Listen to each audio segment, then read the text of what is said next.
Assalamualaikum warahmatullahi wabarakatuh. Perkenalkan, saya Jihanun Faizah dengan NIM 40. Pada pertemuan kali ini, kita akan membahas listrik dinamis DC atau listrik arus searah. Sebelum kita melakukan pembelajaran, alangkah baiknya kita berdoa terlebih dahulu ya, agar ilmu yang kita dapatkan menjadi berkah, dan lakukan pembacaan doa menurut percayaan masing-masing. Besaran dan satuan yang digunakan pada rangkaian listrik searah. Yang kedua, kita akan menjelaskan apa itu arus listrik, potensial listrik DC, dan sumber tegangan listrik. Yang ketiga adalah menjelaskan hukum Ohm. Setelah itu kita akan melakukan percobaan karakteristik hambatan menggunakan hukum Ohm. Lalu kita akan mengoperasikan alat ukur yang kita gunakan dengan baik dan benar. Ada yang tahu tidak apa sih itu arus listrik? Arus listrik adalah bergeraknya sebuah muatan dari potensial tinggi ke potensial rendah atau dari kutub positif ke kutub negatif.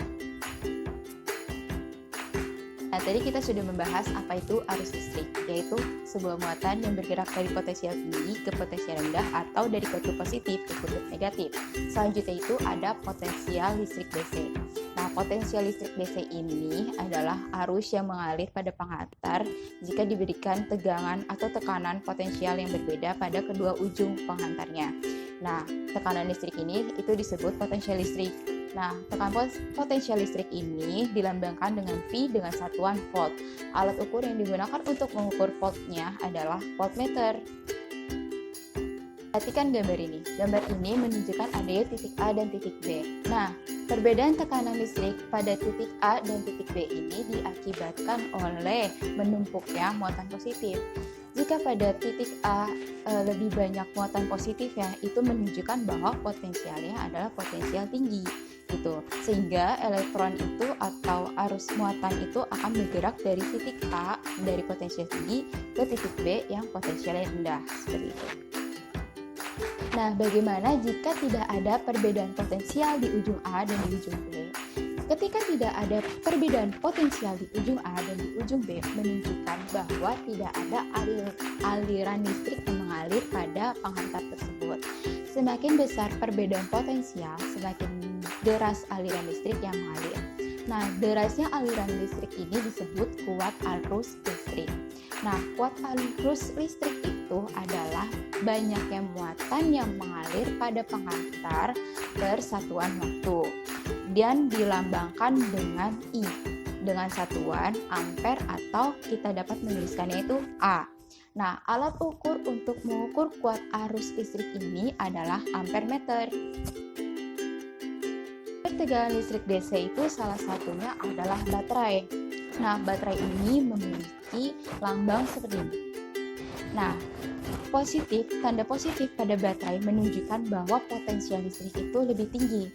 Disebutnya adalah polarisator positif, dan untuk negatif adalah potensial listrik yang lebih rendah dan disebut polarisator negatif. Nah, contoh sumber tegangan pada rangkaian DC atau listrik arus searah yaitu adalah aki. Nah, untuk yang AC itu apa sih? AC itu adalah arus bolak-balik. Nah, untuk arus bolak-balik itu kita temukan yaitu PLN. Nah, PLN itu akan mengalirkan listrik ke rumah-rumah kita. Nah, di rumah kita ini menggunakan aliran listrik bolak-balik. Makanya ketika kita menyolokkan bisa kita menyolokkan kipas. Nah, kipas itu kan tidak ada muatan positif maupun muatan negatifnya, karena kipas itu merupakan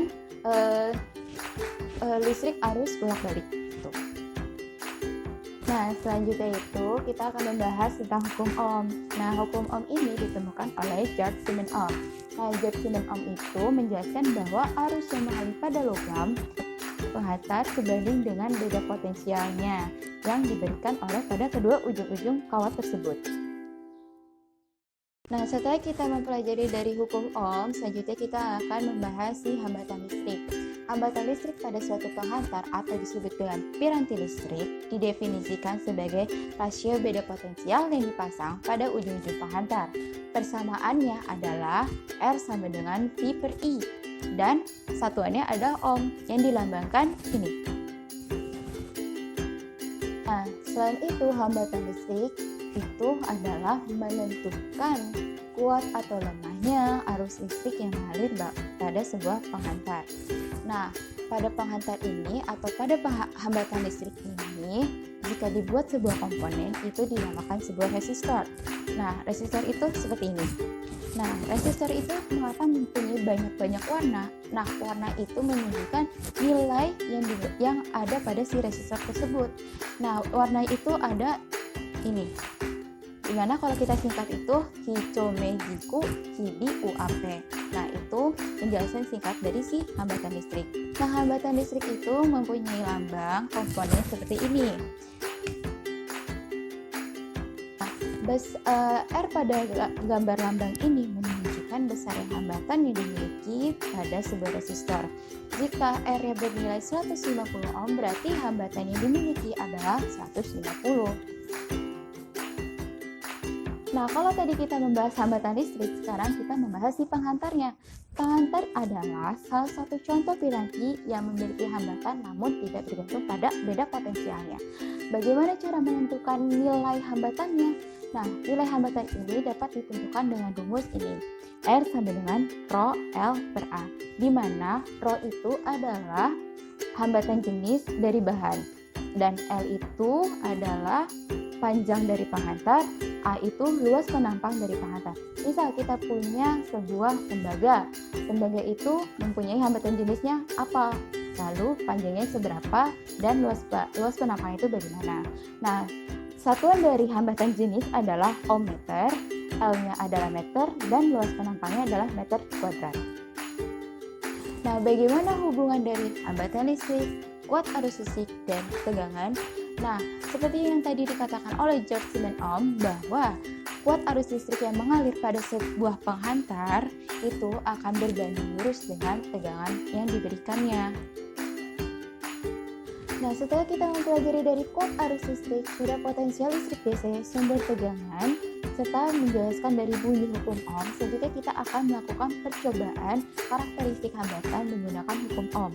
Dan kita akan mengetahuinya menggunakan alat ukur. Nah, pengoperasian alat ukur ini harus digunakan dengan tepat dan benar. Nah, selanjutnya di sini saya akan membagikan masing-masing siswa yaitu dibagi menjadi 5 kelompok. Nah, kita akan melakukan percobaan karakteristik sebuah hambatan dengan menggunakan hukum Ohm. Nah, kita menggunakan aplikasi aplikasi PET. Nah, di sini di PET ini kita bisa menggunakan praktiknya secara online.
20 volt. Sekian pertemuan kali ini, kurang lebihnya mohon maaf. Wassalamualaikum warahmatullahi wabarakatuh.